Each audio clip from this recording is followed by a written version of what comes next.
જિલ્લા પંચાયત શિક્ષણ સમિતિ સુરત સંચાલિત પ્રાથમિક શાળાઓમાં ધોરણ 3 થી 8ની વાર્ષિક પરીક્ષા પૂર્ણ થયા બાદ આજરોજ ઓલપાડ તાલુકાના 8000 કરતાં વધુ વિદ્યાર્થીઓનું પરિણામ જાહેર કરવામાં આવ્યું છે। દરેક શાળાઓમાં વિદ્યાર્થીઓ પોતાનું પરિણામ જાણવા ઉત્સાહ અને આતુરતાપૂર્વક શાળાએ પહોંચ્યા હતા। શાળાઓમાં બાળકોનો ઉત્સાહ વધારવા ચોકલેટ પણ વહેંચવામાં આવી હતી। આ તકે બીઆરસી કોઓર્ડિનેટર બ્રિજેશ પટેલે જણાવ્યું હતું કે પ્રાથમિક શિક્ષણ વિભાગ દ્વારા પ્રતિ વર્ષ પરંપરા મુજબ 35 દિવસનો વેકેશન જાહેર કરવામાં આવ્યો છે, જે વેકેશન તારીખ 9/5/2024 થી તારીખ 12/6/2024 સુધી રહેશે। તારીખ 13/6/2024 થી શાળાઓ રાબેતા મુજબ શરૂ થશે।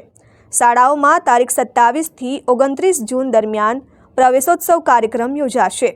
ઓલપાડ તાલુકા પ્રાથમિક શિક્ષક સંઘના પ્રમુખ બળદેવભાઈ પટેલ તથા મહામંત્રી મહેન્દ્રસિંહ ઠાકોરે બાળકોને ઉનાળુ વેકેશનની શુભેચ્છાઓ પાઠવી હતી। Jignesh Thakor, RN news, Olpad.